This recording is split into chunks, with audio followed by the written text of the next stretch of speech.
Ang buhay ay parang dagat. Minsan kalmado at minsan marahas. Ngunit ang bawat alon nito ay may daladalang aral na magbibigay lakas at pag-asa sa bawat pagsubok na ating tatahakin. Ikaw, kabarangay, matatawag mo bang kalmado ang buhay mo ngayon? Dear Papa Dudut, ang pagkakaroon ng tapat, mabait at maaasahang kaibigan ay isang biyayang walang kapantay. Sila ang kasama natin sa bawat ngiti at luha, sa bawat pag-asa at tagumpay. At mapalad ako na nagkaroon ako ng kaibigang nagbigay sa akin ng hindi malilimutang karanasan sa buhay na hanggang ngayon ay dala-dala ko pa rin hanggang sa aking pagtanda. Tawagin niyo na lamang po ako sa pangalang Makoy, 29 at isang factory worker. Simula pagkabata ay sa tabing dagat na ako nakatira, Papa Dudut. Kaya naman ang dagat na rin mismo ang humubog sa aking pagkatao. 10 taong gulang pa lamang ako noon at sumasama na ako sa aking ama para pumalaot at manghuli ng isda. Mahirap po ang buhay namin noon. 6 kaming magkakapatid at ako ang panganay na inaasahang tumayong pangalawang magulang sa mga nakababata kong kapatid. At tanging pangingisda ang ikinabubuhay namin. Paminsan-minsan ay naglalabada ang nanay ko pero isang beses lamang ito sa isang linggo tuwing may nangangailangan ng serbisyo niya. Papa Dudut, maagang nawala sa akin ang kabataan ko dahil bukod sa pag-aaral. Naubos din ang oras ko noon sa pagtatrabaho. Mas lumala pa nga ang estado ng buhay namin noon nagkaroon ng hindi magandang pangyayari sa pamilya namin na mas sumubok sa tatag ko bilang panganay na anak.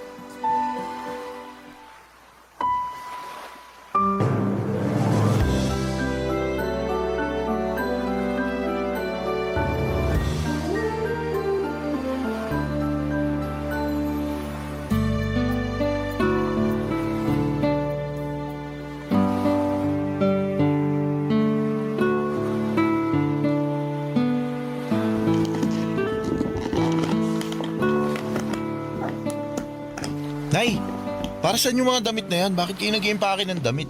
Wala bang nasabi sa'yo si Maring? Sinabihan ko siya na ibalita sa'yo yung nangyari sa tatay mo ah. Wala po eh. Hindi kami nakita sa palengke kanina. Ano po bang nangyari kay tatay? Itinakbo siya kanina sa ospital. Na-stroke habang naglilinis ng bangka. Ano po? Oo, itinakbo naman siya agad sa ospital ng mga kasama niya. Ay, mabuti nga may tricycle yung isang kasamahan niya kanina eh. Kumusta na po siya? Ano pong lagay niya? Nasaan po siya ngayon? Ayun, nasa ospital pa rin siya. Naku, sa awa ng Diyos, maayos na yung lagay niya. Kaya nga ako sumaglit rito para kumuha ng gamit eh. Doon na muna kami magpapalipas ng gabi. Bakit daw po? Akala ko ba okay na siya? Inaantay pa yung resulta ng mga test niya para malaman kung nagkaroon ba siya ng komplikasyon. Ay, sige na. Mauna na ako't baka gising ng tatay mo. Wala kasi siyang kasama doon ngayon. Sandali lang po, sasama ako na po kayo. Wag na anak. Walang kasama yung mga kapatid mo. Ikaw na munang bahala rito sa bahay, ha? Pumunta ka na lang sa ospital mamayang tanghali para baunan ako. Sige po, susunod po ako sa inyo mamaya.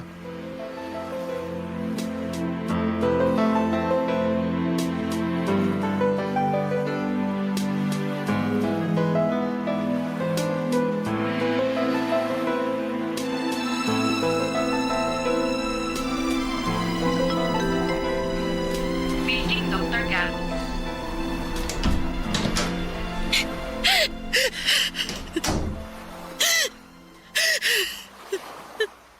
Nay? Bakit po kayo umiiyak? Dumating na yung doktor kanina, anak. May resulta na yung test na ginawa sa tatay mo. Ano pong sabi? Naapektuhan daw ng stroke yung utak ng tatay mo. Paralisado ngayon yung isang bahagi ng katawan niya. Po, pero may posibilidad pa rin namang gumaling siya, di ba? Madadaan naman daw sa therapy at gamutan. Kaya lang ang problema, anak. Saan tayo huhugot ng gamot ng tatay mo? Eh kung siya lang naman ang kumikita sa pamilya natin. Problema ko nga ngayon kung saan tayo hahanap ng pambayad dito sa ospital eh. Baka pwede po tayong makahingi ng tulong kay Mayor. Wala na tayong ibang aasahan kundi ang humingi talaga ng tulong sa ibang tao. Eh, baka sakaling mapagbigyan tayo. Ay, Diyos ko! Bakit ba kasi nangyari pa sa atin to? Kung kailan magpapasokan na, tsaka pa tayo mamomroblema ng ganito. Titigil na lang po muna ako pansamantala sa pag-aaral para makabawas sa gastusin. Kung gusto niyo po, total, tapos na ako sa high school. Pwede naman na po ako magtrabaho. Sigurado ka ba dyan, anak? Hindi mo ba gustong pumasok sa kolehiyo? Kahit naman po gustuhin ko, wala rin naman po tayo magagawa kasi wala din naman tayong pera para makapag-aral ako sa college eh. Mas mabuti na po to. Ako na lang po muna yung kakayod habang nagpapagaling si tatay.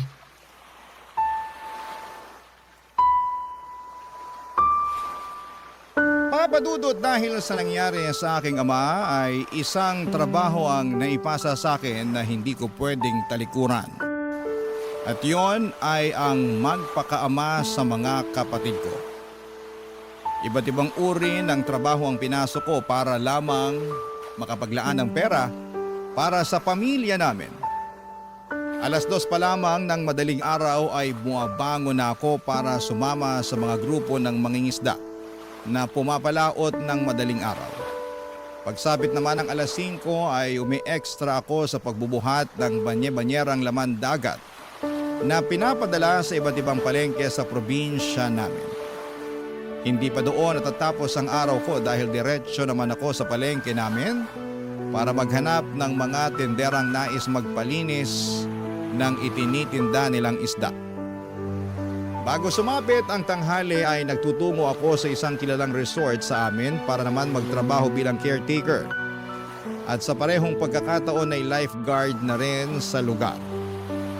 Umaabot yon hanggang 7:00 ng gabi kapalit ng kakarampot na sahod na mas mababa pa sa minimum wage.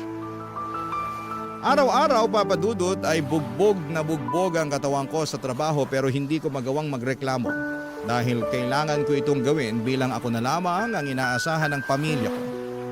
Mabuti na lamang at ng mga panahong yon ay meron akong mga kaibigang sumasama sa akin sa mga araw na kailangan ko nang makakasama at makakausap.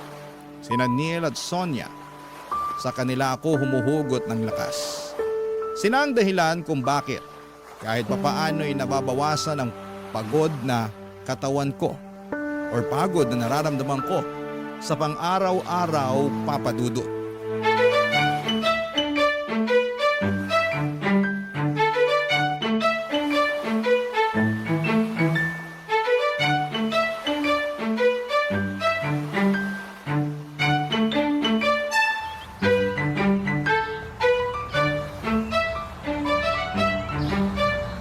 Neil, patambay muna ako rito ha. O Makoy, ikaw pala. Oo naman. Tapos ka na sa trabaho? Oo, kakatapos ko lang. Nakapagod nga eh, may nag-birthday kasi sa resort. Daming pinagawa. Lali lang sa katawan mo ha. Baka mamaya sumunod ka sa tatay mo, mababaldado ka rin dyan. Sira ulo, hindi magandang biro yan boy. Di naman ako nagbibiro. May hangganan din yung katawan mo no. Kapag yan, pinwersa mo, hindi talaga malabong sa ospital din ang bagsak mo. Naalagaan ko naman na maayos tong katawan ko eh. Huwag ka na mag-alala. Eh, maiba tayo. Kumusta na pala yung nanay mo? May balita ka na ba sa kanya? Wala nga eh. Hanggang ngayon, di pa rin siya nagpaparamdam. Halos 2 linggo na simula nung umalis siya. Ano ba kasing ginawa niya? Ba't siya nagtatago? Ang sabi sa akin, nang scam daw siya eh. Pero di ako naniniwala dun. Mabait nanay ko no. Sa sobrang bait niya, madali lang din siyang paikutin ng mga tao sa paligid niya. Kaya malamang, na-scam lang din siya katulad nung iba. Ang kaibahan lang, sa kanya nabaling yung sisi. Naku, kawawa naman yung nanay mo. Tsaka, Sana magpakita na siya para malinis na yung pangalan niya. Grabe din naman kasi yung mga tao eh. Kahit anong paliwanag noon ni nanay, hinuhusgahan na agad siya. Wala tuloy siyang nagawa kundi magtago na lang. Pero kahit naman sana i-update niya kayo kung kumusta na yung lagay niya, di ba? Yun nga ang kinakabahala ako eh. Uy, nandito na pala kayo. Sakto, bili naman kayo ng tinda ko. Oh. Uy, Sonia, ano yan? Pastillas, masarap to, 5 pesos isa. Mahal naman yan. Labang pre-taste dyan. Pre-taste ka dyan, kakapiranggot na nga tubo ko rito eh. Dami mo talagang racket ah. Parang nung nakaraang linggo lang, inumin yung nilalako mo. Ganyan talaga kapag babaero yung ama tapos sugarol naman yung ina. Kailangan kumita para may pangkain. Kung wala akong gagawin, mamamatay na lang akong walang laman ng tiyan. Talagang bagay talaga tayong tatlo sa isa't isa, no? Ba't mo naman nasabi? Eh, pare-pareho tayong minahal sa magulang eh. Ako, maagang naulila sa tatay, tapos nawawala yung nanay. Ikaw, Makoy, baldado yung tatay, walang trabaho yung nanay. Ito naman si Sonia, pareho din ang sitwasyon. Eh, hindi naman nila ginusto yung buhay na ganito eh. Siguro, minalas lang din sila sa buhay.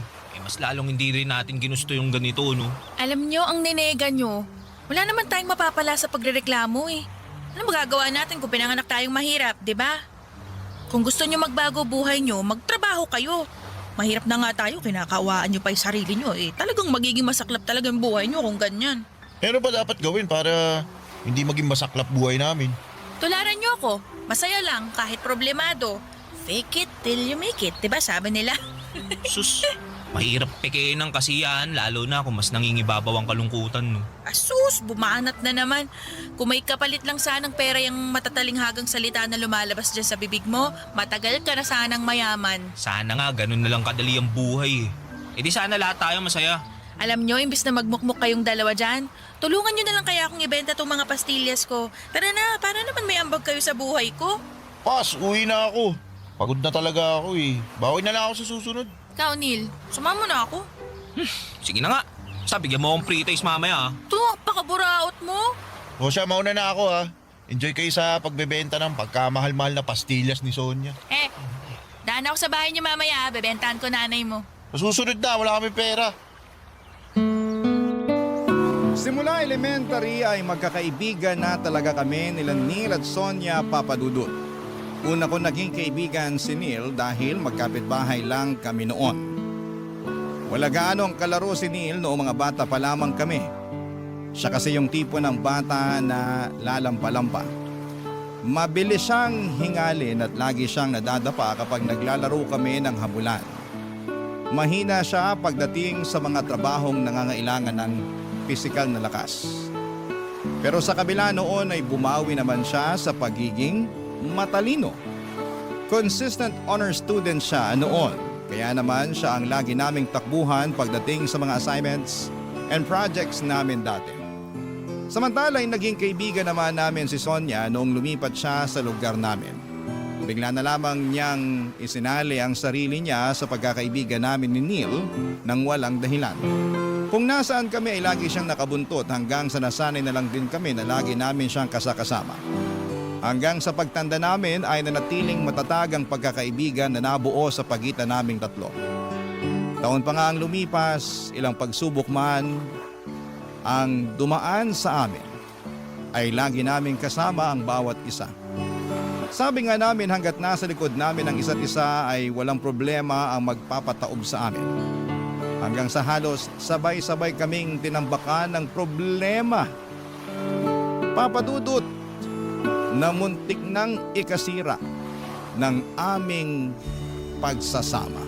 Barangay Love Stories. Barangay Love Stories.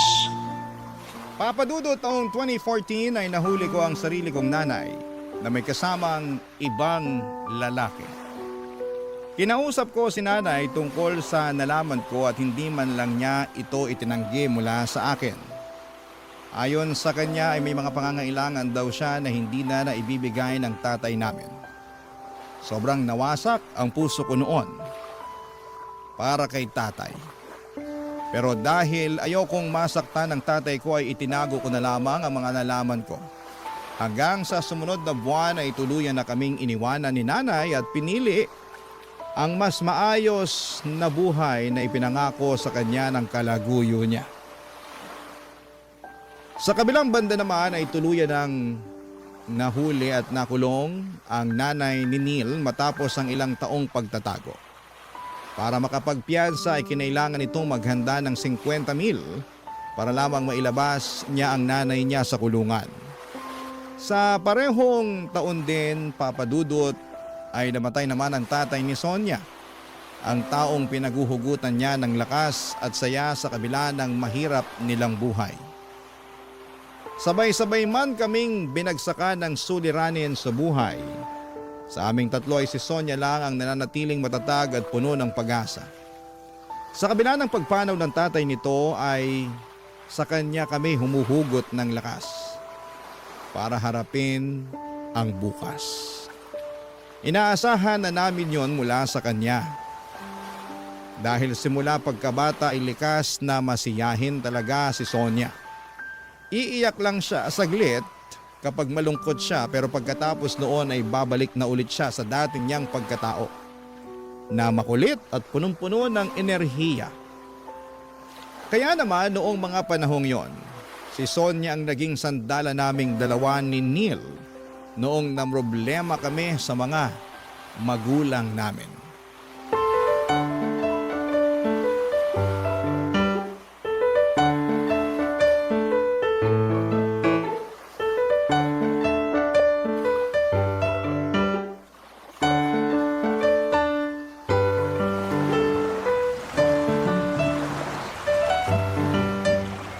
Bakit mo ba kasi kami gusto makausap?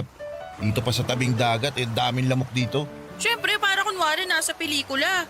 Bagay na bagay kaya tong sunset sa pag-uusapan natin. Para memorable. Sus. Dami mong pakulo. Ano ba kasi yung pag-uusapan natin? May solusyon na ako sa problema niyong dalawa. Ito mga nakaraang buwan, wala na kayong ibang reklamo kundi yung mga buhay niyo eh.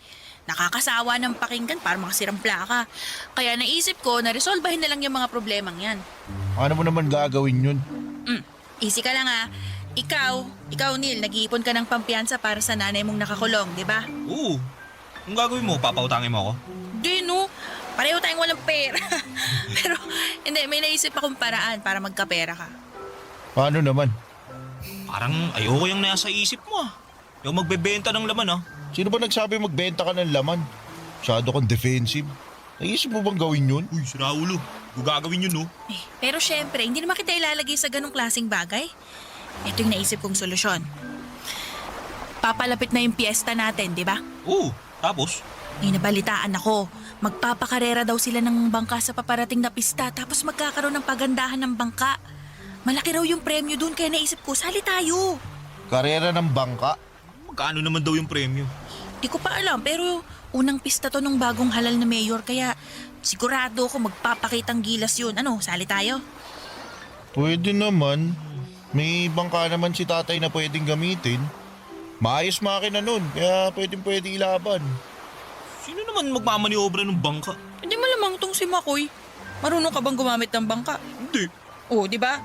Ako, may alam ako sa bangka. Pero alam nyo naman natakot ako sa dagat kasi hindi ako marunong lumangoy. Kaya, no choice, si Makoy. Oo, kaya ko naman.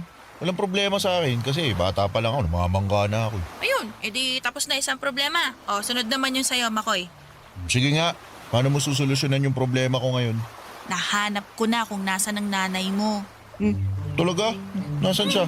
Nandun, sa kabilang bayan. Teka, paano mo naman nalaman yan? Anong ginagawa mo doon sa kabilang bayan? May mga suki ako doon ng mga binibenta kong pagkain, di ba? Mabalik tayo sa sinasabi ko. Sinundan ko siya kasama yung pinalit niya sa tatay mo. Uy, Sonia. Ay, Yung bunganga mo masyadong pasmado. sorry. De, okay lang. Yung bahay ng lalaki, alam mo ba kung nasan? Oo, sinundan ko sila. Memoryado ko kung saan sila nakatira ngayon. Nabanggit mo na gusto mong makausap nanay mo sa huling pagkakataon, di ba? Ito na yung pagkakataon na yun. Ano, Makoy?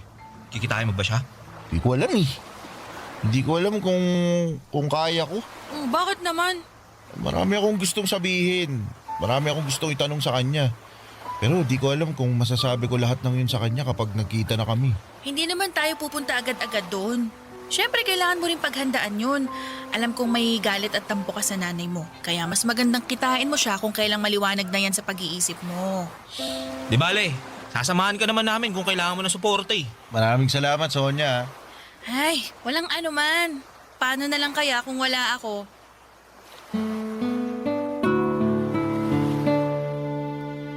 Mula sa udyok ni Sonia ay sumali kaming tatlo sa paligsahan at tinutukoy niya. Gamit ang bangka ni tatay ay sinimulan naming mag-isip ng magandang idedesenyo mula doon. Yun na rin ang plano naming isali sa karera dahil sa aming tatlo ay ako lang naman ang marunong mag-operate ng bangka na di motor.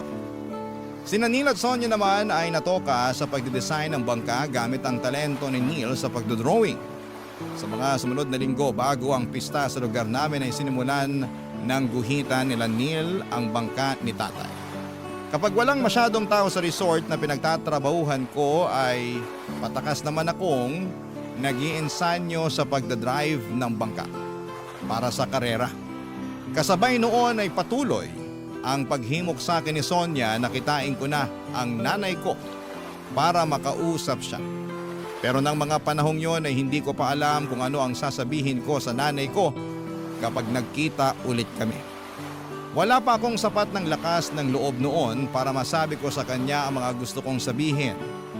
Kaya pansamantala ko na lamang muna itong sinantabi at itinuong ko na lamang ang atensyon at oras ko sa paligsahan na sasalihan namin. Pero hindi rin naman nagtagal ang paghihintay ni Sonia dahil bago ang patimpala. Nag-decide ako makipagkita na sa nanay ko, Papa Dudut. Kasama sina Neil at Sonia ay pinuntahan namin si nanay sa kabilang bayan kung saan siya nakatira kasama ang bago niyang kinakasama.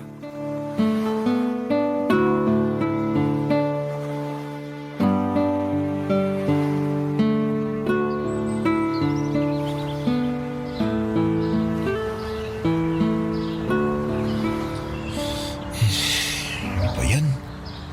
Parang kinakabahan ako ah. Makoy, mag-iisang oras na tayo nagtatago rito ah. Kailan mo haharapin yung nanay mo? Kaya mo nga siya. Huwag mo siyang pilitin. Tatanong lang naman. Sandali lang, bumibuelo pa ako eh. Huwag ka magmadali, tol. Lapitan mo pag kaya mo na. Oo, para gabihin tayo. Mas mahal ang pamasahe ng tricycle kapag gabi ha. Ito na. Pupuntahan ko na. Galingan mo ha. Talaga, Sonia. Bakit? Excited lang naman ako eh. Diyan lang kayo ah. Tayo niyo ako. Andito lang kami ha. Don't you worry.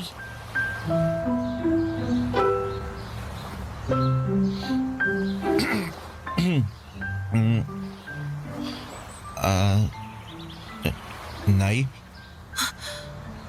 Makoy? Anong ginagawa mo rito? Sandali, paano mo nalaman na nandito ako? Hindi na po yun mahalaga. Nagpunta po ako rito para makausap po kayo. Ano yun?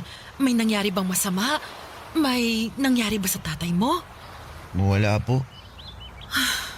Akala ko naman kung may nangyari ng masama. Anong ginagawa mo rito? Bakit mo ako gusto makausap? Hindi na po ba kayo babalik sa bahay? Anak, may bagong buhay na ako rito. Masaya na ako sa kung anong meron ako ngayon. Paano naman po kami? Kami ng mga kapatid ko, si tatay. Malaki ka naman eh. Ikaw nang bahala sa kanila. Daya nyo naman po eh. Tinakasan nyo yung responsibilidad nyo sa amin. Di nyo man lang inisip na kailangan ko rin ng magulang. Kasama mo naman ang tatay mo eh. Pero iba pa rin po yung kumpletong pamilya. Kung sa tingin nyo matanda na ako at kaya ko na po lahat, nagkakamali po kayo. Kailangan ko po ng nanay. Kaya, maawa na po kayo. Bumalik na kayo. Pasensya ka na anak. Pero hindi na mangyayari ang gusto mo. Hindi na ako babalik sa dating buhay natin. Ano, ganun na lang yun? Tatalikuran nyo na lang kami basta-basta? Pasensya ka na talaga. Nangako ako sa mga kapatid ko na ibabalik kita. Miss ka na namin, Nay. Ako rin. Pero hindi ko na kaya yung buhay na meron tayo dun, anak. Hindi ganong klase ng buhay ang inaasahan ko. Akala ko po ba walang ina makakatiis sa mga anak nila? Pero bakit kayo natitiis nyo kami? Sige, magalit ka na sa akin. Tatanggapin ko yon. Kahit isumpa mo na ako, pero pasensya na talaga anak. Hindi na ako babalik sa bahay. Sige na, bumalik ka na. Paggabi na eh, marami pa akong gagawin. Mag-ingat ka pa uwi ha. Maiwan na kita.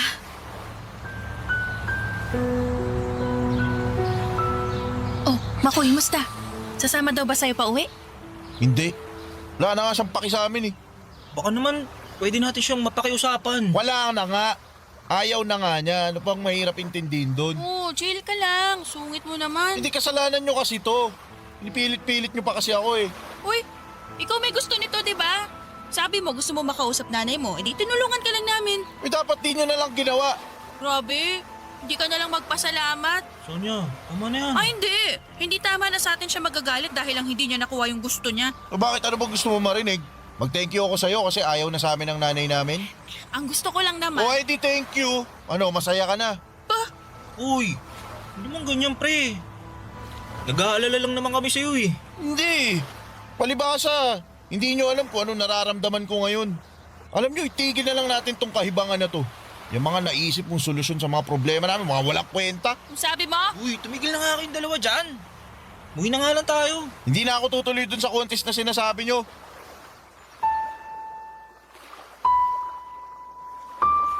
Aaminin ko, Papa Dudut, kaya ako nagawa ang bagay na yon noon ay naiinggit ako kay Neil dahil may nanay pa siyang makakasama. Samantalang ako ay tuluyan na kaming iniwanan ng sarili naming ina.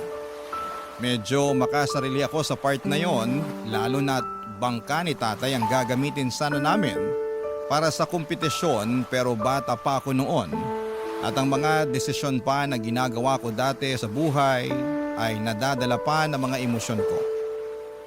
Pinanindigan ko ang mga sinabi ko kina Neil at Sonia na hindi na ako tutuloy kahit na makailang beses nila akong kinausap.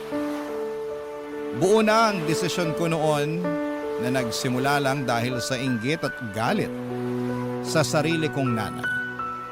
Kahit wala ako ay nagpatuloy pa rin sina Neil at Sonia sa plano nila. Nakahiram sila ng isang lumang bangka sa isa sa mga kapitbahay namin. Yun ang pinaayos nila at sinimulang disenyuhan. Dahil hindi naman marunong gumamit ng bangka si Neil, si Sonia na ang nag-volunteer na sumali sa karera kahit na hindi siya marunong lumangoy at takot siya sa dagat. Araw-araw tuwing nasa resort ako at nagtatrabaho ay nakikita ko kung gaano kasigasig ang dalawa sa pag-iinsayo. Gusto ko mang bumalik sana at tulungan sila, pero noong mga panahong yon, masyado pa akong nilalamon ng galit dahil sa sitwasyon ko, kaya hinayaan ko na lamang sila at nagpakapagod na lamang ako sa pagtatrabaho para sa sarili ko. Pero Papadudot, isang linggo bago ang kompetisyon ay isang masamang balita ang gumimbal sa lugar namin. Barangay Love Stories. Barangay Love Stories. Papadudot, nasa palengke ako noon at abala sa paglilinis ng isda noong narinig ko ang usapan ng mga tendera sa paligid ko. Naaawa daw sila dahil kamamatay lang ni Mang Nestor ay sumunod ding namatay ang dalaga niyang anak. Pagkarinig ko sa pangalang yon ay biglang kumabog ang dibdib ko dahil Nestor ang pangalan ng tatay ni Sonia. Agad kong tinext si Neil para makibalita sa kanya, ngunit hindi siya nag-reply sa mga text ko. Minadali ko na lamang ang trabaho ko sa palengke at saka ako agad na nagtungo sa bahay nila Sonia. Mas lalo kong kinabahan noong nadatnang ko ang mga taga-barangay sa tapat ng bahay nila Sonia na abala sa pagkakabit ng tolda. Dalawa ang anak na babae ni Mang Nestor, si Sonia at ang nakababata nitong kapatid. Hindi naman sa mas gusto kong mawala ang kapatid nito, pero habang papalapit ako sa bahay nila Sonia ay tahimik akong nananalangin na sana hindi si Sonia ang tinutukoy nilang dalaga ni Mang Nestor na namatay.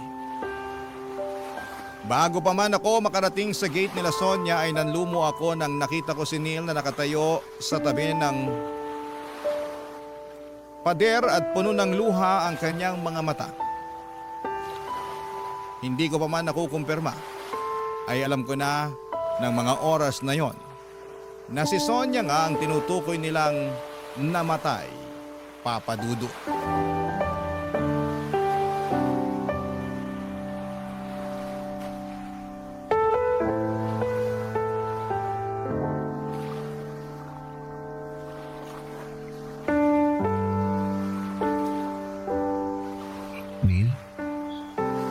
Sino yung namatay?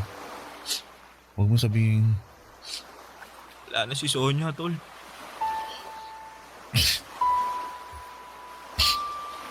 Sonia. Si Sonia. Anong... Bakit? Bakit? Anong nangyari sa kanya? Nag-i-ensayo siya para sa karera ng bangka eh. Sinabi ko naman sa kanya na wag nang tumuloy. Kasi malakas yung alon ngayon eh. Pero di siya nakinig.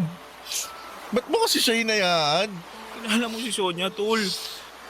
Kailan ba natin siya napigilan sa mga gusto niyang gawin?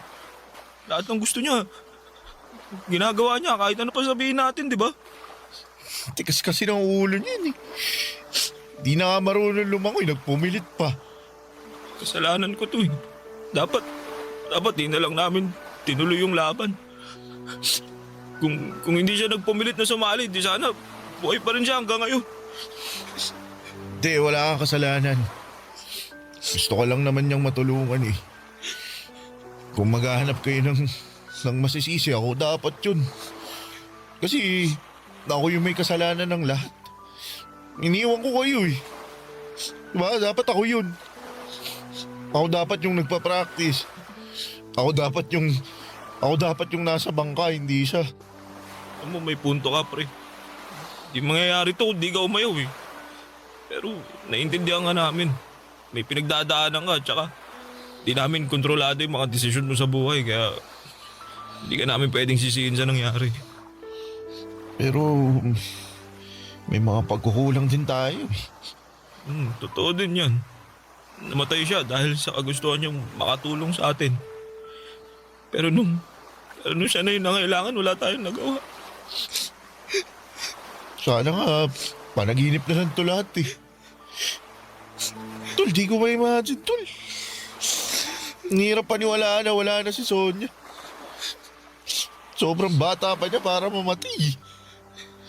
Hindi mo talaga masasabi kung ano mangyayari sa buhay natin. Teka, nandito na ba siya? Wala, nasa punerarya pa. Gumagawa pa ng paraan yung mga kamag-anak niya para makabili ng damit tsaka kabahong nagagamitin kay Sonia. Gusto ko siyang puntahan. Gusto ko siyang bantayan at samahan habang, alam mo yun, habang di pa siya nauuwi. Yun nga rin sana plano ko eh.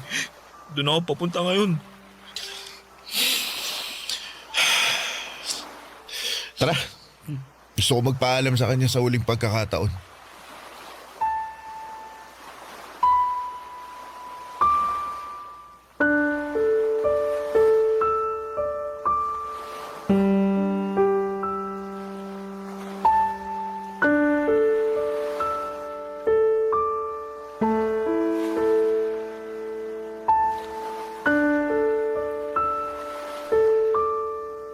Papadudod sa mga sumunod na araw ay magkasama naming binantayan ni Neil ang kaibigan namin hanggang sa nailibing ito sa kanyang huling hantungan.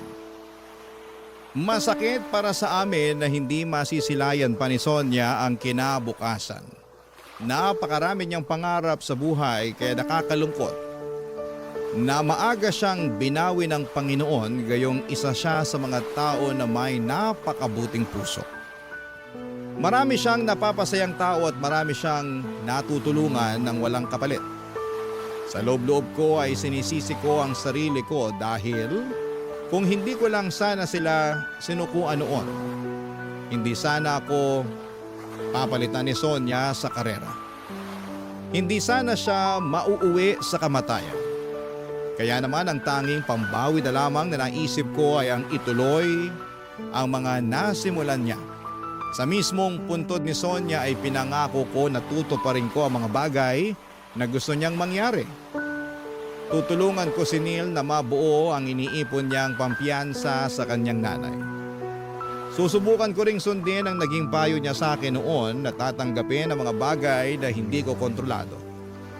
At turuan ang puso kong magpatawad sa mga taong nakagawa ng mali sa buhay ko. Ilang araw bago magsimula ang fiesta sa lugar namin ay hinimo ko si Neil na ipagpatuloy ang pagsali sa paligsahan. para na rin kay Sonia, Papa Dudut.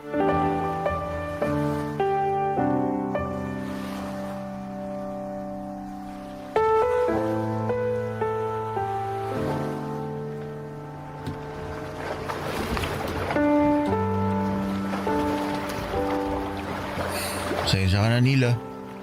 Di natin nakuha yung grand prize. Ayos lang yun. Kahit papaano, nanalo tayo ng second place sa paghandaan ng disenyo ng bangka. Wala na dito si Sonia pero hanggang ngayon, natutulungan niya pa rin tayo. Hindi dahil sa disenyo niya, di tayo mananalo eh. Kaya nga eh. Pero, paano na yan? Hindi pa rin yun sapat.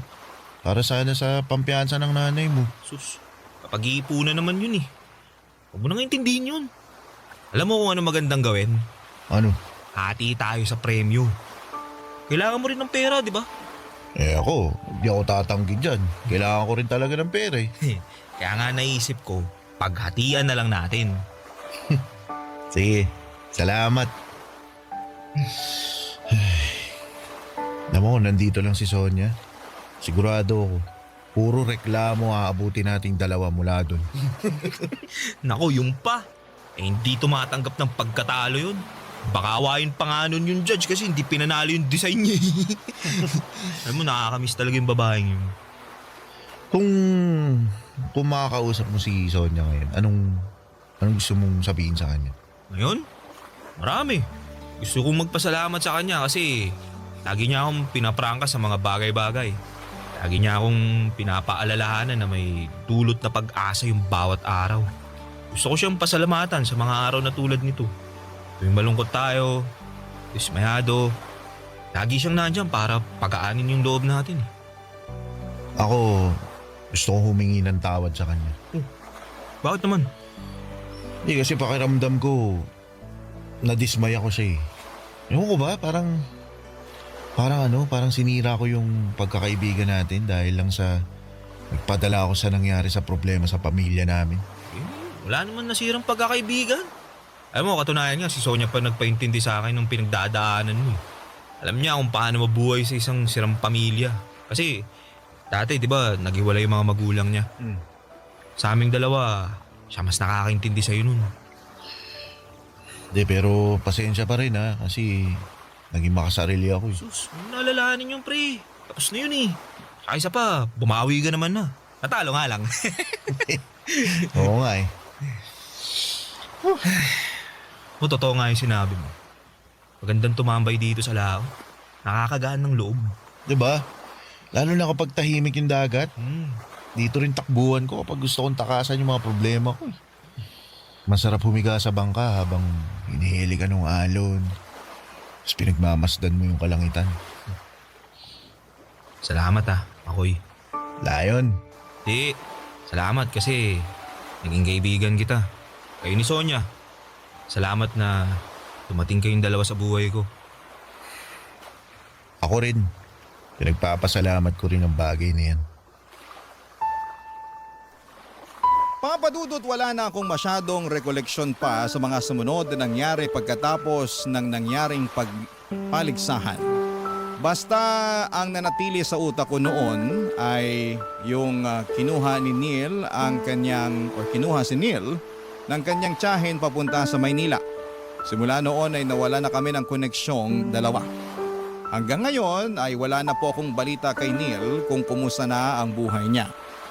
Pero umaasa ako na sana'y nasa maayos na siyang kalagayan at naabot na niya ang mga pangarap niya. Sa kabilang banda naman ay malayo na po sa dagat ang buhay ko ngayon. Noong namatay ang tatay ko ay nagkanya-kanya na kaming magkakapatid. Nakahanap ako ng trabaho sa isang factory dito sa Maynila. Dito na rin po ako nakakilala ng babaeng napangasawa ko. Sa ngayon ay meron na po kaming 2 anak at hindi man sagana sa pera pero masasabi kong meron naman kaming maayos at matiwasay na pamumuhay. Kung saan ay hindi na triple ang pagod para lamang makaraos sa pang-araw-araw. Paminsan-minsan ay nagbabalik tanaw po ako sa mga karanasang pinagdaanan ko noong kabataan ko. At kasama na doon ang mga kaibigan kong sina Sonia at si Neil.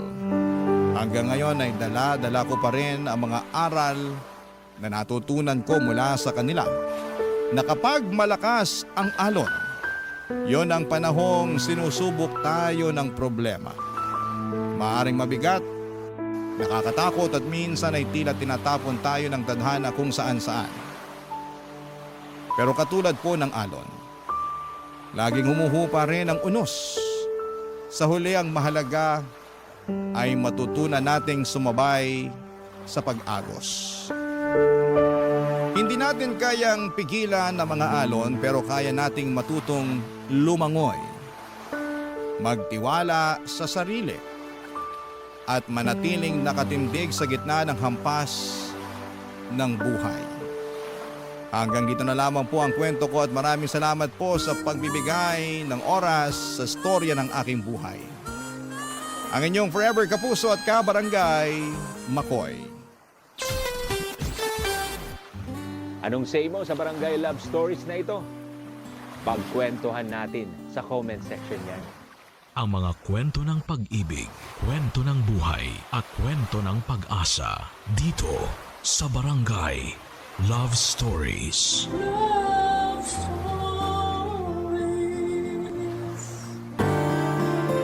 Hindi madaling tanggapin pabalik ang isang taong nang iwan ng walang paalam. Yung taong akala mo ay mapagkakatiwalaan mong palaging nandyan pero sa huli ay mawawala rin naman. Ikaw, kabarangay, sino ba ang taong nang iwan sa'yo na sobra mong pinagkatiwalaan? Dear Papa Dudu, ako nga pala si Manilyn, 18 years old sa kasalukuyan at gusto ko lang i-share sa inyo ang naging buhay naming pamilya noong namatay ang aking nanay noong 13 years old pa lamang ako. Hindi madaling mawala ng magulang sa murang edad, Papa Dudut. Lalo na kung nanay mo ang nauna. Hindi yun madaling tanggapin ng buong tahanan. Nagkaroon ng malubhang sakit ang nanay ko at wala kaming sapat na pera para idala siya sa ospital. Umasa kami sa mga pinapahid ng lola ko sa kanya. Ang tatay ko naman at ang 17 anyos na kuya ko na si Bert ay panay ang linis ng altar bilang paghingi ng tulong sa Diyos. Pero walang nagawa lahat ng mga efforts namin para mabuhay si nanay. Sobrang sakit at para bang pati kami ay namatay noong pumanaw si nanay. Siya ang nagbibigay ng liwanag at pagmamahal sa aming tahanan. Nagdilim at kumupas na ang lahat pagkatapos niyang lumisan sa mundo. Ang Kuya Bert ko na madalas kong kasama at kakwentuhan noon ay biglang umiwas at lagi na lamang tahimik. Ramdam mo kahit sa malayo ang galit niya. Ang lola ko ay pinipilit magpakatatag sa pagkamatay ng anak niya at para sa aming mga apo niya. At si tatay, ayon, walang ibang ginawa kundi ang ibuhos sa alak at galit ang lahat ng nararamdaman nitong pagluluksa kay Nanay Papa Dudut.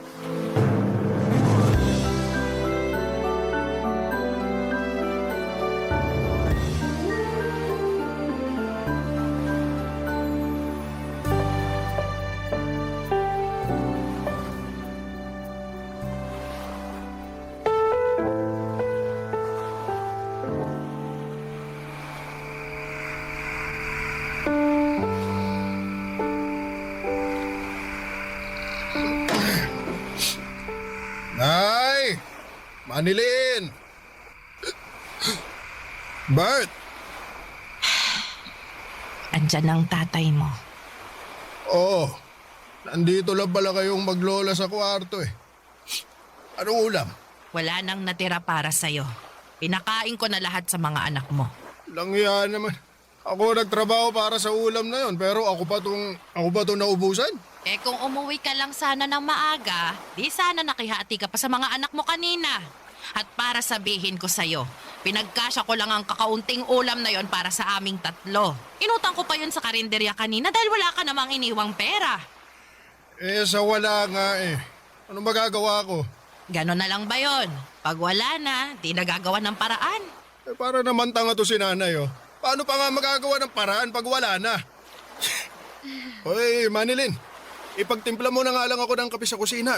Kung meron mang makukut-kut doon, kahit isang pandesal o bahaw, ibigay mo na sa akin. Opo, Tay. Hindi ka aalis dito sa kama, Manilin. Matulog ka na. Huwag mo naman ako bastusin sa harapan ng bunso ko, Nay. Para namang hindi ako ang haligi ng tahanan dyan sa pinapakita ninyo. Ikaw ang nagpapakita na hindi ka haligi ng tahanan na ito. Ano bang nangyayari sa'yo? Mula nung namatay ang asawa mo, wala ka ng ibang ginawa kundi lumaya sa bahay na ito. Lagi kang nasa inuman. Kailangan ka pa naming sunduin ni Bert pag nalalango ka na sa alak. Hindi ka ba nahihiya na ganyan ang inaasal mo sa harapan ng mga anak mo? Bakit? Gusto ko ba maging ganito? Gusto ko ba mawala ng asawa? Gusto ko ba mawala ng pag-asa sa buhay? Hindi ka dapat mawala ng pag-asa. May mga anak kang umaasa sa'yo. Oh, paano na sila nito? Paano sila makakakain? Paano makakapasok sa eskwela kung walang baon? Kahit pamasahe man lang. Kahit piso, wala kang iniiwan para sa kanila. Babawi na lang ako sa susunod. Nako, ganyan din ang sinabi mo nung isang linggo. Anak, umaandar ang orasan. Hindi yun hihinto dahil sa kahihintay sa'yo na makabawi sa mga anak mo. Ano ang magagawa ko? Tinanggal ako dun sa tindahan na pinapasukan ko. Tinanggal? Ano na naman bang ginawa mo?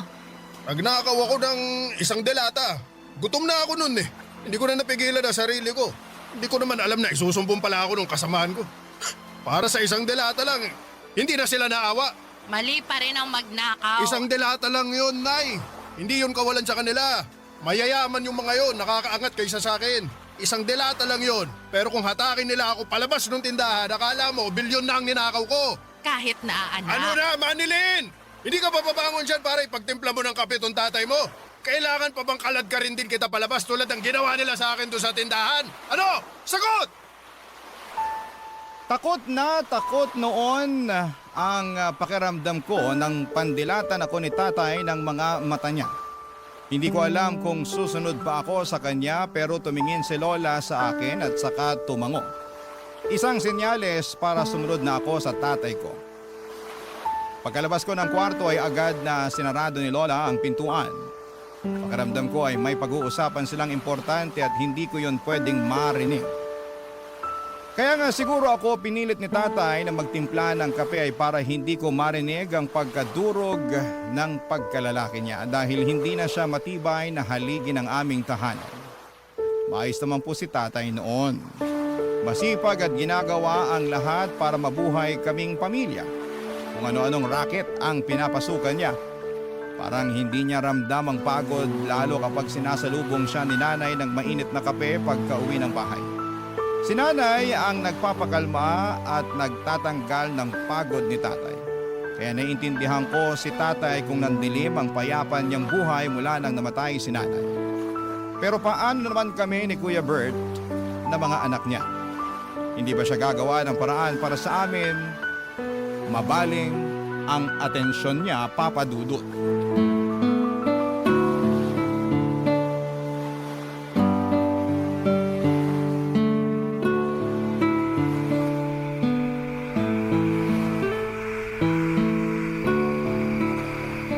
Lola, Manilin, apo. Ano yon? hindi pa ba uuwi si tatay? Aha? Uuwi yon. Binilang ko po kasi sa kalendaryo. Mag-iisang buwan na po siyang hindi umuwi eh. Hayaan mo, apo. Mamaya, pagka-uwi ng Kuya Bert mo, hahanapin namin ang tatay niyo. Baka nasa inuman lang ulit yon. Lola, Ano yon, apo? sabi po ng kapitbahay natin, hindi na raw po babalik si tatay. Iniwan na raw po niya tayo. Mga tsismosa talaga sila. Huwag kang lalapit ulit sa mga iyon, ha? Walang maitutulong ang mga iyon sa atin. Gusto lang nilang makitang nasisira ang buhay ng iba. Baka totoo naman po kasi ang sinasabi nila.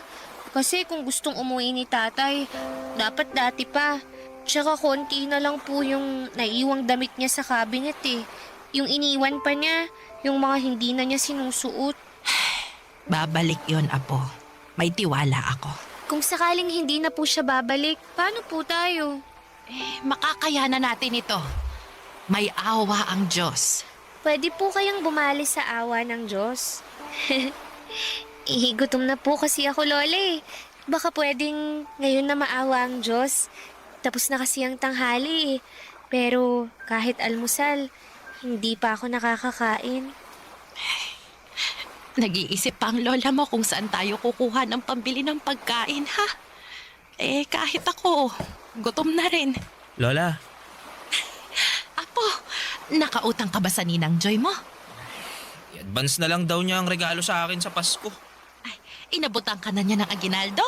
Inabutan niya ako ng 1 kilong bigas, 2 sardinas, tsaka 1 pabulok na kamatis at sibuyas. Merry Christmas daw.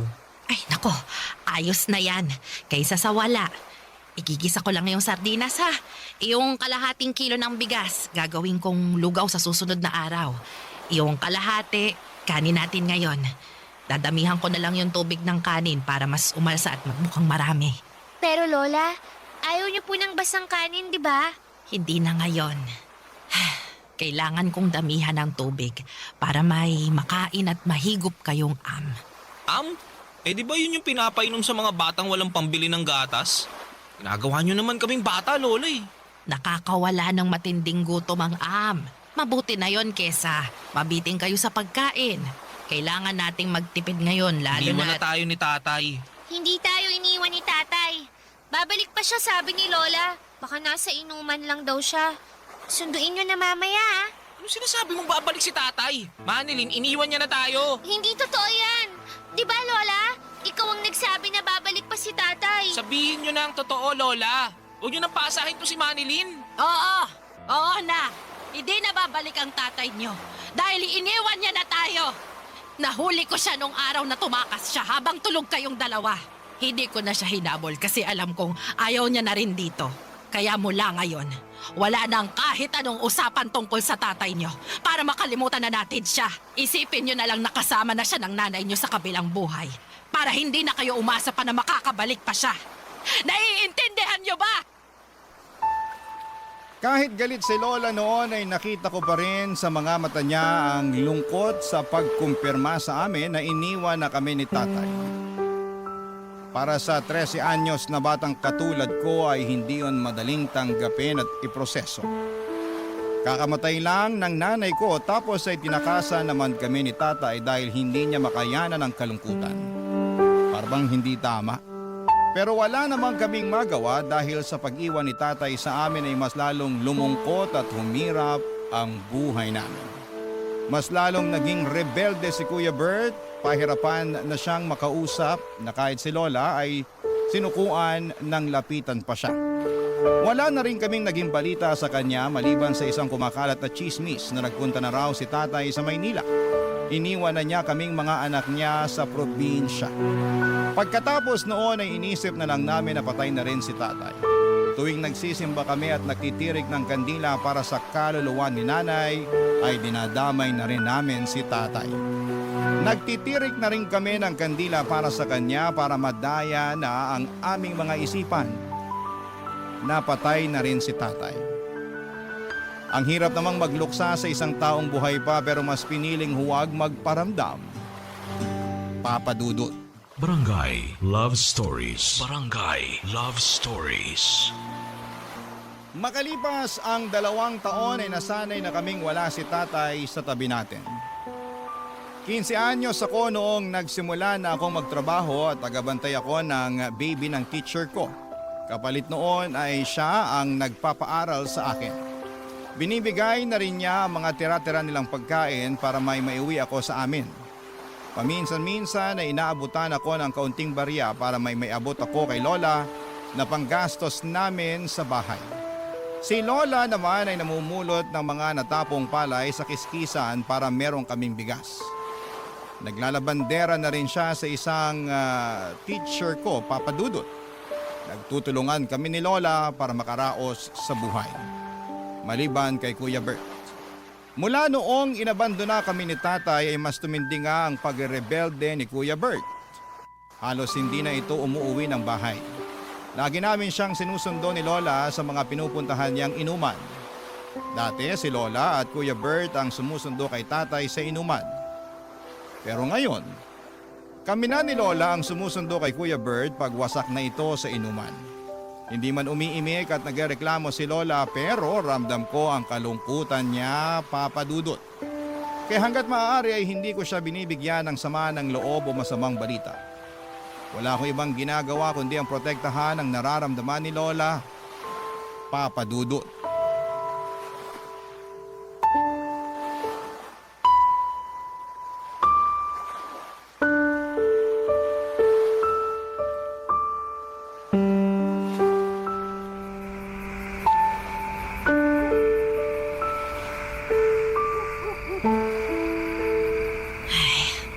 Buong araw ako sa kiskisa ng palay.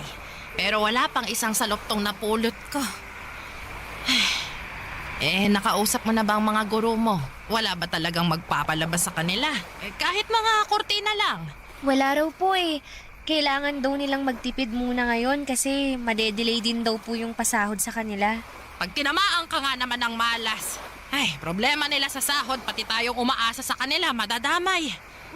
Lola, Ano yon? sa susunod daw po na pasukan, hindi na raw muna ako pag-aaralin ng teacher ko. Kasi kapos din daw sila sa budget eh. Tsaka sabi nila, hindi na rin daw kailangan ng mag-aalaga sa anak niya. Sabay-sabay na talaga ang mga problema. Pasensya na po, Lola. Bakit ka naman humihingi ng pasensya, Apo? Hindi mo naman kasalanan tong nangyayari sa atin ngayon eh. Pasensya na po kasi wala akong maitutulong para gumaan ang buhay natin. Pambihira kang bata ka. Wala kang ang dapat gawin eh. 15 anyos ka pa lang. Bata ka pa lang at dapat pag-aaral lang ang inaatupag mo. Pero dahil may tatay kang batugan at makasarili, kaya andito ka ngayon sa tabi ko. Kasama kong namomroblema sa gastos. Akala ko po ba hindi na natin babanggitin si tatay? Pasensya ka na, Apo, ha? Nadala lang ako ng emosyon ko eh. Nakokonsensya lang ako na ikaw tong nagdaramdam dahil wala kang maitulong para mabuhay tayo. Hindi mo naman to obligasyon, pero ikaw ang nakakaramdam ng hiya. Kung meron lang sanang hiya ang tatay mo, wala tayo sa ganitong posisyon eh. Paano po kaya kung hanapin natin si tatay? Pumunta tayo ng Maynila. Apo, masyadong malawak ang Maynila.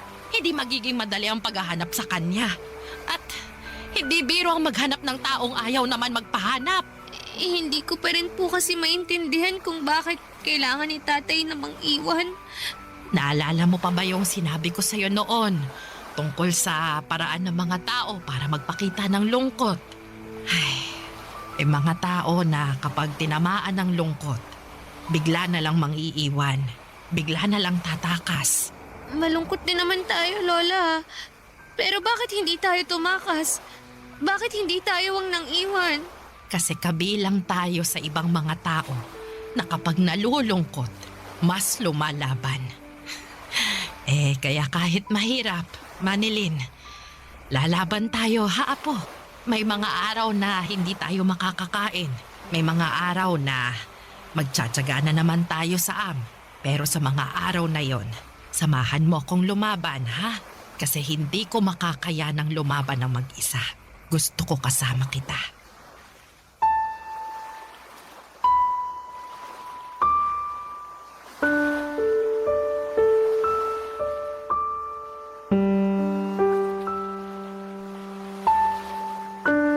Habang naglalakad ay may nadaanan kaming simbahan, Papa Dudut. Simbahan po yon na iba ang relihiyon. Pero pumasok kami para magdasal. Walang ibang laman ang dasal namin kundi bigyan kami ng Diyos ng kaunting pagkain para makatulog kami nang hindi kumakalam ang sikmura namin. Pagkalabas namin ng simbahan, may lumapit sa amin ang mga miyembro ng simbahan. Inabutan kami ng mga siopaw at juice. Extra daw nila yon mula sa outreach program na dinaluhan nila. Napangiti na lamang kami ni Lola, parang sinagot kaagad ng Diyos ang dasal namin sa pamamagitan ng ibang tao. Iba talaga kung gumalaw ang Diyos. May natira pang isang siopaw at balak naming ibigay yon kay Kuya Bert. Alam naming nasa inuman siya kaya hinahanap namin siya at pinuntahan namin. Mabilis lang namin siyang natuntun. Nasa gilid siya ng riles at mukhang nasa kalagitnaan ng pagkalasing. Nakatayo pa naman at nakilala kami kaagad at pagkalapit namin ni Lola sa kanya ay nakiusap si Lola na sumabay na siyang umuwi sa amin dahil delikado na ang riles ng mga oras na yon. Inidyokan naman si Kuya Bert na mga kainuman niya na umuwi na kasama kami. Kinantsawan pa nga siya na parang paslit na sinusundo. Dumilim ang itsura ni Kuya Bert para itong nainsulto. Pagka-uwi ng bahay, doon niya ibinuhos ang pagkapahiya niya sa mga kainuman niya, Papa Dudut.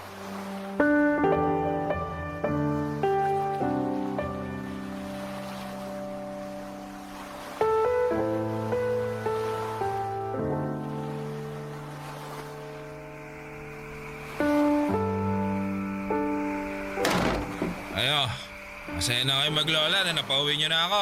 Oo, masaya kami. Kasi makakatulog na kami ng hindi nag-aalala kung saang lupalop ka na naman ng mundo nakarating. Bakit kailangan niyo mag-alala? Eh alam niyo naman kung saan ako mahanap palagi, di ba? Kung saan may alak, nandun ako. Doon niyo ako maaamoy. Naku, ikaw talagang bata. Mabuti pa, Kuya Bert. Matulog ka na para mawala na yung kalasingan mo. Huwag mo nga akong utusan, Manilin, ha? Ako kuya mo. Hindi kita inuutusan. Gusto ko lang magpahinga ka para makapagpahinga na rin kami ni Lola. Eh, di magpahinga kayo. Kailangan ba may grupong pagpapahinga? Hawak ko ba yung mga talukap niyo sa mata para pigilan kayong matulog? Apo, gusto lang naming makasabay ka magpahinga. Gabi na rin. Nakakahiya sa mga kapitbahay kung madidinig nila tayong nagpapataasan pa ng boses dito. Gusto mo bang maging laman na naman tayo ng usapan dyan sa kanto? Ano ba pakialam nila? Hoy, mga chismoso at pakialamerong mga kapitbahay! Good evening! Kuya Bert, ano ba? Nag-ieskandalo ka na naman eh. Kami na naman ni Lola ang mapapahiya sa ginagawa mo. Alam mo, para kasi nanay nung nabubuhay pa eh. Bungangera ka! Pagtimpla mo na nga lang ako ng kape ko. Abutan mo rin ako ng ano mong pwedeng makutkot dun sa kusina. Dali na, Manilin! Alam mo, para kang si tatay. Ano sabi mo? Bert, Manilin, matulog na kayong dalawa, ha? Bukas din hindi nyo na maiisip to. Walang matutulog hanggat hindi ko natuturuan ng leksyon tong si Manilin. Bakit mo ako tuturuan ng leksyon? Eh di ba para yun sa mga nagkakamali? Wala namang mali sa sinabi ko ah. Totoo namang para ka ng si tatay. Basta gulero, lasinggero, walang kwenta. Bastos na bata ka! Bert! Bakit mo sinaktan ang kapatid mo? Manilin! Manilin, Apo! Apo, ayos ka lang ba? Di lang yan ang aabutin mo, Manilin. Sa susunod na pastusin mo pa ako. Di kita binastos! Nagsabi lang ako ng totoo! Tama na, Manilin. Ha? Parang awa mo na, Apo. Tama na, Apo. Nasasaktan ka ba sa katotohanan, Kuya Bert? Habang tumatagal, gumagaya ka na kay tatay. Huwag na huwag mo akong ikukumpara sa walang kwenta nating ama, ha? Hindi ako katulad niya! Tama na! Tama na ako! Bawiin mo ang sinabi mo! Hindi! Ayoko! Talagang gusto mong masaktan palalo, ha? Ako na lang ang babawi! Hindi ka katulad ng tatay mo, Bert! Hindi! Kaya tama na! Huwag na kayo magsakit ang magkapatid! Noong nabubuhay pa si nanay, madalas namin siyang kasama ni Kuya Bert sa paglalakad tuwing hapon. Ito ang paraan ni nanay para makausap kami ng kalmado ni Kuya Bert. Para may malaman siya tungkol sa mga pinagkakaabalahan at nararamdaman namin. Napakasaya noong buhay pa si nanay, Papa Dudut. Hindi kami nagtatrabaho ni Kuya Bert at ini-enjoy lang namin ang pagkabata. Lagi kami sa bubungan tuwing gabi at sinusubukang bilangin kung gaano karami ang mga bituin sa langit. Pero mula nang namatay si nanay ay hindi na kami umakyat pa ni Kuya Bert sa bubungan. At ewan ko kung bakit parang wala na akong nakikitang bituin sa kalangitan. Parang lagi na lang madilim. Paborito ni Kuya Bert si nanay, kay nanay nagsusumbong si Kuya Bert. Oras na magkausap na silang dalawa ay makikita mo na agad ang ngiti ni Kuya Bert.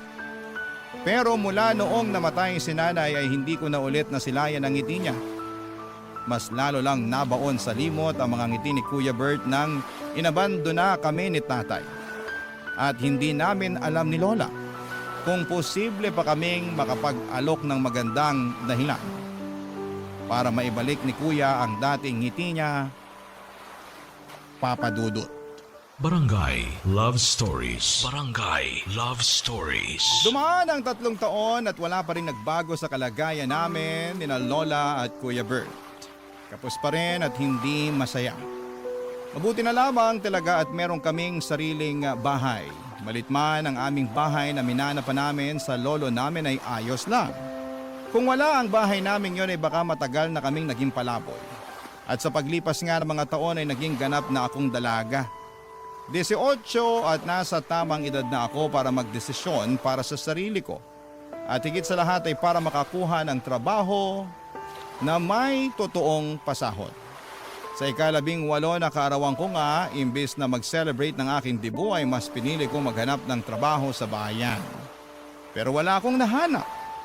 Dahil bukod sa hindi ako nakapagtapos ng pag-aaral ay wala rin daw akong masyadong experience sa mga totoong trabaho. Pauwi na sana ako sa amin nang biglang may lumapit sa akin na isang bakla.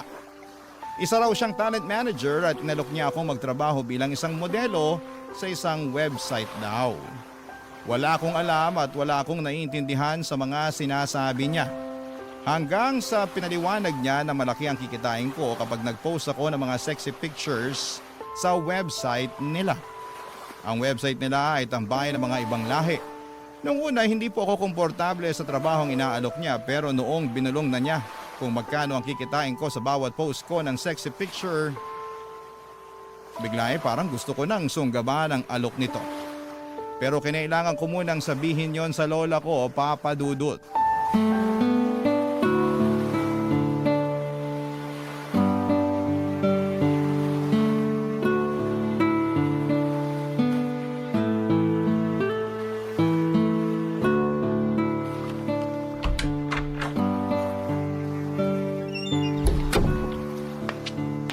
Lola, nakauwi na po ako. Manilin! Akala ko gagabihin ka pa ng uwi. Nasuyod ko na po yung buong bayan. Nahirapan po akong maghanap ng trabaho. Hayaan mo, Apo. Sa susunod, meron na magtitiwala sa'yo na aluking ka ng trabaho. Ay, gutom ka na ba? Kasi may inabot sa aking pansit bihon yung mga taga-barangay hall. Natira daw nila mula sa birthday nung sekretarya ni Kapitan. Halika na, samahan mo akong kumain habang mainit pa yung pansit. Pero Lola, ang totoo po niyan meron pong nag-alok sa akin ng trabaho. Aha! Bakit hindi mo sinabi agad? Ayun naman pala! Saan ba yan, ha? Anong trabaho? Anong gagawin mo? Magkanong sahod? Malaki po ang pasahod. Doon ako sigurado. Salamat po, Diyos ko! Nagbuga rin lahat ng ipinagdasal natin. Makakaraos na tayo sa buhay, Apo! Sana nga po. Sana ito na po ang solusyon. Iyan na talaga ang solusyon. Nako, makakatikim na ako ng kapeng barako. Hindi na ako magtsatsaga sa maligamgam na am. Ay, magkwento ka nga, Apo. Ano bang trabaho yan? Modeling po, Lola. Modeling? Yung magpapapicture po ako tapos ipopost sa internet. Yung parang artista ba? Ay! Naku! Mukhang sisikat ka riyan, Apo. Kailangan lagi kang maghilamos, ha, para hindi ka magka-pimple. Tapos, dalasan mong pagligo para hindi ka magkaroon ng libag. Ano bang klaseng mga litrato raw bang kukuhanan sa'yo? Lola, bale, sexy po. Sexy na pictures. Sexy na picture! Opo, tapos ipopost daw po sa internet. Pag nakita yun ng mga ibang lahi, pwede nilang bilhin yun. May komisyon ako sa bawat sexy picture na yun, Lola. Sabi ng baklang manager sa akin kanina, marami na raw siyang alaga na nakapagpatayo ng bahay dahil naging model sila. Gusto ko rin nun, Lola. Mapapalaki na natin tong bahay. Mapapalitan na natin yung mga butas na bubong. Makakabili na tayo ng bagong ref. Tsaka pupunuin ko yun lagi ng pagkain. At yung kape nyo, di ba? Matagal yun ang gustong makatikim ng kapeng barako. Makakabili na tayo noon kahit walang okasyon. Ganun kalaki ang kikitain ko sa pagmamodel, Lola. Apo, hindi ko yata gusto ang pagmamodel-model na yan Parang mali Maglalagay ka ng, ng mga sexy na litrato sa computer? Sa internet po. Sa internet at pagpepiestahan nyo ng mga ibang lahi. Hindi naman pagpipiestahan, Lola. Hindi naman ako parang handa sa piyesta na matitikman nilang lahat. Alam mo na kung anong ibig kong sabihin, Apo. Di ba, Lola? Ang tagal na nating pinagdarasal na umasenso. Baka ito na po yung sagot ng Diyos sa mga dasal natin. Ito na yung blessing niya para sa atin. Ito yung sagot. Yung magpapakita ka ng katawan mo sa ibang tao. Ay, kailan pa ginawang blessing yun ng Diyos, ha? Lola, kailangan ko tong tanggapin. Kasi kung hindi, anong kakainin natin bukas? Kaya niyo pa bang humarap sa mga tindahan dito sa barangay natin para mangutang? Kaya niyo pa bang tiisin yung masasakit nilang salita at irap habang inaabutan kayo ng mumurahing sardinas? Kasi ako, Lola, ayoko na. Para maiba naman ang kapalaran natin. Maiba ang kapalaran. Gusto mo ng makasalanang kapalaran. Yun ba, Manilin? Ako ayoko. Hindi ko hahayaan na gamitin mo ang katawan mo para mabuhay tayo. Hindi bali nang may butas ang bubungan natin. Hindi bali nang hindi ako makatikim ng kapeng barako o makaranas ng ref na puno kahit pa mas lumabo ang mga mata ko kakapulot ng mga butil ng palay sa kiskisan. Ayos lang. Basta wag mo lang ihain ang katawan mo sa ibang tao. Yun na nga ang kinakatakutan ko, Papa Dudut. Ang pagtanggi ni Lola sa plano ko. Wala rin naman akong nagawa at sinunod ko pa rin ang gusto niya. Masyado nang maraming pinagdaanan si Lola sa buhay. Ayoko na yung dagdagan pa. Kaya naman, binako na rin ang number ng baklang manager na nakausap ko. Para hindi na ako matukso na lapitan siya para ibenta ang mga picture ng hubad na katawan ko. Habang tumatagal ay naiintindihan ko na si Lola, mahirap ang buhay, oo, pero hindi magandang solusyon ang iladlad ko ang hubad kong katawan sa ibang tao para pagnasaan. Kaya naman bumalik na lamang ako sa mas alam kong trabaho, ang maging kasambahay. Maswerte na lang at natanggap akong kasambahay sa isang konsihal namin. Ayos na ang pasahod, stay in ako at 2 araw lang ang day off ko sa loob ng 1 buwan. At ginagamit ko ang day off na yon para umuwi kay Lola at iabot ang naipong kong sahod. Halos lahat ng sahod ko ay inaabot ko kay Lola dahil wala naman akong ginagastos sa trabaho ko. Libre naman po ang lahat, Papa Dudut. Kaya natutuwa si Lola kasi nagkakaroon na ng laman ang ref namin kahit na hindi yon masyadong napupuno tulad ng pangarap namin. Hindi na rin niya sinosobrahan ang tubig ng sinaing para magkaroon ng kahit papaano ay umaayos na ang buhay namin. Hanggang isang araw sa pag-uwi ko sa bahay ay ginulat ako ng mga nabalitaan ko.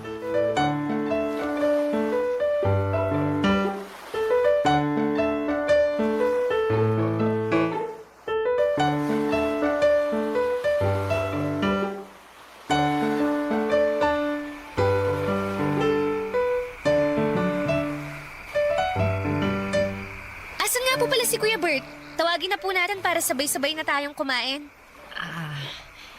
Manilin, Apo. Bakit po, Lola? Mag-iisang buwan na kasing hindi umuwi ang Kuya Bert mo. Ano? Baka nasa inuman lang ulit yun. Alam niyo naman kailangang laging sunduin yun para makauwi Ay nako, tara po at sunduin na natin siya para makakain na po tayo. Puntahan ko ng lahat ng tinatambayan niya tuwing nakikipag-inuman siya. Wala siya roon. Kahit sa Riles, wala. Di, sa pulisya na tayo lumapit. Magpatulong tayo para mahanap si Kuya Bert. Naku naman, Lola. Bakit kasi ngayon nyo lang to sinabi sa akin? Binilhan ko nga kayo ng cellphone para balitaan nyo ako sa mga nangyayari dito sa bahay habang wala ko Ayaw lang kitang mag-alala sa paglalayas ng Kuya Bert mo. Paglalayas? Ibig niyong sabihin, alam niyong naglaya si Kuya Bert? Oo, Apo. Bakit daw? Nag-away ba kayo ulit? Anong nangyari? Kasi, Apo, may bumalik dito. Bumalik? Ay, nandito na ako. Umutang ako ng pakbet para makakain naman tayo ng gulay. Bayaran nyo na lang kapag nagpadala ulit si Manilyn. Tay, anong ginagawa mo rito? Manilyn, anak. Mabutit nakauwi ka na. Lola, anong nangyayari? Bakit nandito si tatay? Nay, hindi nyo ba nasabi kay Manilyn na bumalik na ako? Manilyn. Lola, bakit niyo pinabalik si tatay? Kasi naaawa naman ako sa tatay mo at sa bagong pamilya niya. May pamilya ka na, tay? Oo, Manilyn.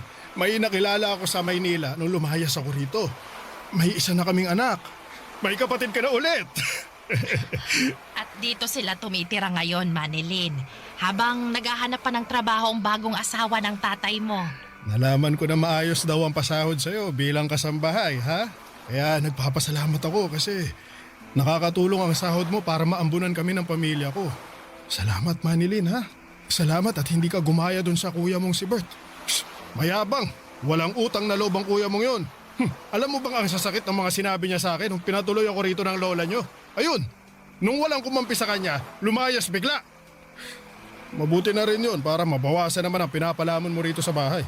Balita ko lumaking basagulero yung Bert na yun. Mabuti na lang, meron pa akong anak na katulad mo.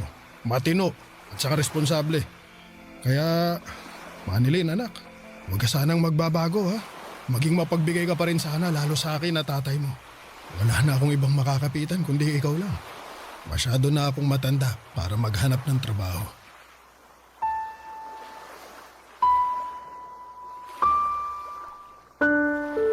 Hindi kagaya ng mga teleseryeng napapanood natin sa telebisyon ay walang naging sigawan at sumbatan.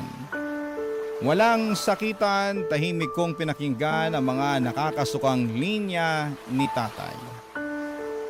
Ang kapal ng mukha niya, yun lang ang pumapasok sa isipan ko noon. Ang kapal ng mukha niya para bumalik nung alam niyang may mapapakinabangan na siya sa akin. Samantalang nung hirap na hirap kami ni na Lola ay hindi siya nagpakita. Hindi siya nagpakaama. Napansin ni Lola ang pananahimik ko. Alam niya marahil na yon ang paraan ko ng pagpapakita ng kalungkutan.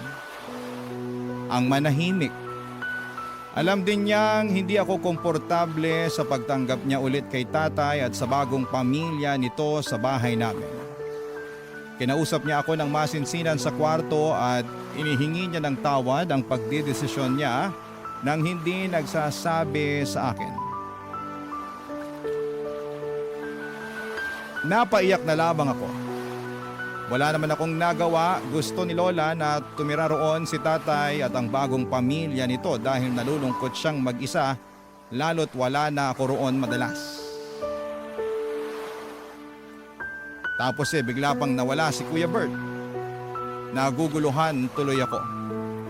Kailangan ko na bang tanggapin si tatay pabalik sa buhay namin? Kailangan ko na ba siyang patawarin?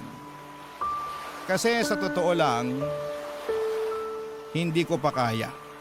Tuwing nakikita ko siya ay kumukulo ang dugo ko lalo na kapag naaalala ko kung paano niya kami inabandona noong mga panahon na nagluluksa kami kay nanay at noong mga panahong wala kaming makain.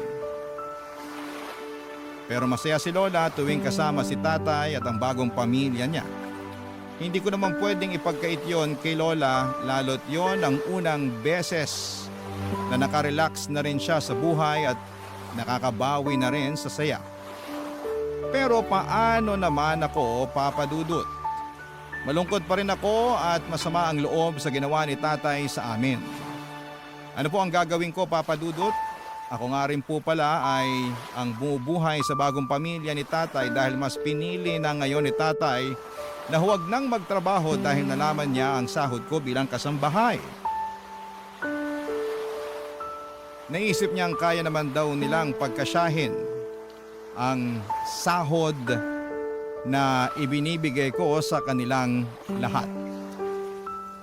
Ano po ba ang dapat kong gawin, Papa Dudut? Sana po ay matulungan ninyo ako at ang inyong mga tagapakinig. Ang inyong kapuso at kabarangay forever, Manilyn.